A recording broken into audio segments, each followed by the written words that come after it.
రేపే కలిచెర్లలో ఉచిత కంటి వైద్య శిబిరం సెప్టెంబర్ 4న తెలుగు జడ్పీ హైస్కూల్లో ఉచిత కంటి వైద్య శిబిరం ప్రారంభం. ప్రతి ఒక్కరూ ఉచిత కంటి వైద్య శిబిరం సద్వినియోగం చేసుకోవాలని కోరిన హెల్పింగ్ మైండ్స్ వ్యవస్థాపకుడు అబూబకర్ సిద్దిక్.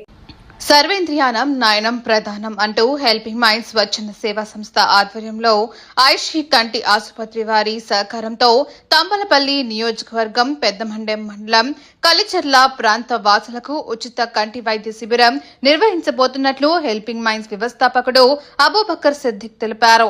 సెప్టెంబర్ 4 గురువారం తెలుగు జెడ్పీ హైస్కూల్ కలిచెర్ల నందు ఉదయం 9 గంటల నుంచి మధ్యాహ్నం 12 గంటల వరకు ఉచిత కంటి శిబిరం జరుగుతుందని, తన కుమార్తె రాబియా అంజు మొదటి సంవత్సరం పుట్టినరోజు సందర్భంగా ఈ మహోత్తర సేవా కార్యక్రమం చేపట్టినట్లు ఆయన పేర్కొన్నారు. కలిచెర్ల పరిసర ప్రాంతాల్లో ఉన్నటువంటి ప్రతి ఒక్కరూ కంటి వైద్య శిబిరం సద్వినియోగం చేసుకోవాలని కోరారు. అందరికి నమస్కారం. నా ముద్దుల కుమార్తె అయినటువంటి రాబియా అంజుం మొదటి సంవత్సరం పుట్టినరోజు పురస్కరించుకొని ఏదో ఒక మంచి సేవా కార్యక్రమం చేపట్టాలని సర్వేంద్రియానం నయనం ప్రధానం అన్నారు. హెల్పింగ్ మైండ్స్ ఆధ్వర్యంలో ఈసీ కంటి ఆసుపత్రి వారి సహకారంతో పెద్దమండెం మండలం కలిచెర్లలో ఉచిత కంటి వైద్య శిబిరం నిర్వహించడం జరుగుతుంది. ఈ కంటి వైద్య శిబిరంలో కలిచెర్ల చుట్టుపక్కల ప్రాంతాల్లో ఉన్నటువంటి ఎవరైనా సరే స్వచ్ఛందంగా ముందుకు వచ్చి ఈ కంటి పరీక్షలు చేసుకోవాల్సిందిగా ఈ సందర్భంగా తెలియజేసుకుంటున్నాను.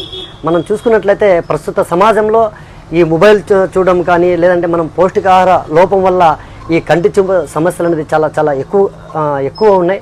సో ఈ సమస్యలు తగ్గించాలి. అదేవిధంగా ఎంతోమంది అవ్వాతాతలు కంటి చూపు సమస్యతో బాధపడుతున్నారు. వారికి కూడా ఉచిత కంటి ఆపరేషన్లు కూడా చేయాలని చెప్పి ఈసీ కంటి ఆసుపత్రి వారి సహకారంతో కలిచెర్ల తెలుగు జెడ్పీ హైస్కూల్ నందు సెప్టెంబర్ 4 ఉదయం 9 గంటల నుండి మధ్యాహ్నం 12 గంటల వరకు ఈ ఉచిత కంటి వైద్య శిబిరం నిర్వహించడం జరుగుతుంది. ఈ కంటి వైద్య శిబిరంలో ప్రతి ఒక్కరూ పాల్గొని విజయవంతం చేయాలని చెప్పి మనస్ఫూర్తిగా కోరుకుంటున్నాను. అందరూ బాగుండాలి, అందులో మనం ఉండాలి. జై భారత్.